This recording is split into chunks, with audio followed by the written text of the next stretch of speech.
Hello JEE champs. तो प्यारे बच्चों, मैंने ये चीज देखी है कि बहुत सारे स्टूडेंट्स का कहना ये है कि क्लास 11th में हम लोगों ने ज्यादा अच्छे से पढ़ाई नहीं की। बहुत सारे रीजंस हैं। कोविड एक रीजन है, बहुत सारे रीजंस बने जिसकी वजह से आप पढ़ाई नहीं कर पाए। मैं मानता हूं कुछ आपकी केयरलेसनेस की वजह से भी हो सकता है, और कई बार ऐसा भी हो सकता है कि आप चाहते थे पढ़ना बट आपको सही गाइडेंस नहीं मिली। जब तक आपको पता चला कहां से पढ़ना है तब तक गाड़ी पटरी से उतर चुकी थी। अब क्या करना चाहिए अगर क्लास 11th आपकी पूरी वेस्ट हो चुकी है? मैं अभी भी कहूंगा वो पूरी वेस्ट नहीं हुई। आपको कॉन्फिडेंस नहीं है टॉपिक पे, बट डेफिनेटली आप ये कह सकते हो कि हाँ सर, उस तरीके की प्रिपरेशन नहीं है। I think you will agree on that. कर रहे हो ना एग्री इस बात पे? ठीक है। मुझे लगता है अब आपको क्या करना चाहिए अगर आप क्लास 12th में हो। क्लास 11th के टॉपिक्स पिक करो। अब हम बिल्कुल जीरो से नहीं स्टार्ट करेंगे क्लास 11th के टॉपिक को। क्लास 11th के वो सेशंस आप अटेंड कर सकते हो जहां मैक्सिमम क्वेश्चंस का डिस्कशन चल रहा है। डिस्कशन ऑफ क्वेश्चन से ये होगा कि आप लोगों को आफ्टर ऑल आपको जेई मेंस में थ्योरी से ज्यादा डिस्कशन क्वेश्चंस का करना होता है। वहां क्वेश्चंस आते हैं। देखो, थ्योरी जरूरी है ताकि आपके कंसेप्ट अच्छे से क्लियर हो, बट अब आपको पूरी डेरिवेशंस वगैरह तो नहीं करनी ना।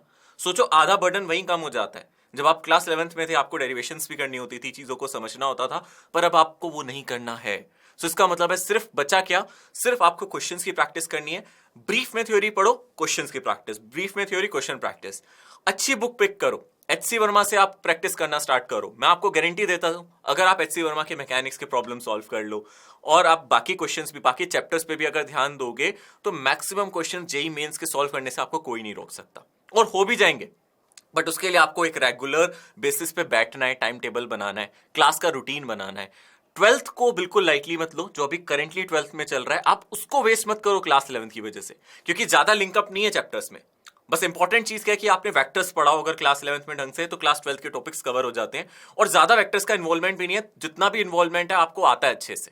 थोड़ी सी मेहनत करनी पड़ेगी, थोड़े से मैथमेटिकल टूल्स को आपको रिवाइज करना चाहिए। दोबारा से बैठ के डिफरेंशिएशन, इंटीग्रेशन एक बार देख लो, सब सही हो जाएगा। बहुत सारे चैप्टर है क्लास 11th के जो आपको मुश्किल लगते हैं, जैसे रोटेशनल हो गया, एसएचएम हो गया। ज्यादा वहां मत जाओ अभी। पहले आप इजी सिंपल टॉपिक से पिक करो, क्लास 12th को अच्छे से कवर करो, और क्लास 11th के जो भी टॉपिक्स हैं सिर्फ क्वेश्चंस की टर्म्स में प्रैक्टिस करनी है, और थ्योरी बहुत ब्रीफ में, शॉर्ट में रख के करनी है। आई थिंक ये जो भी मैं आप लोगों को सजेशन दे रहा हूं, आप इसको अप्लाई करेंगे and definitely you will see आपका जो रिजल्ट है वो आपको खुद बताएगा कि कितना बड़ा चेंज आया, कितना ह्यूज चेंज आया आपकी परफॉर्मेंस में आफ्टर डूइंग दैट। ठीक है? So that was all from my side. Keep on practising बेटा। All the best.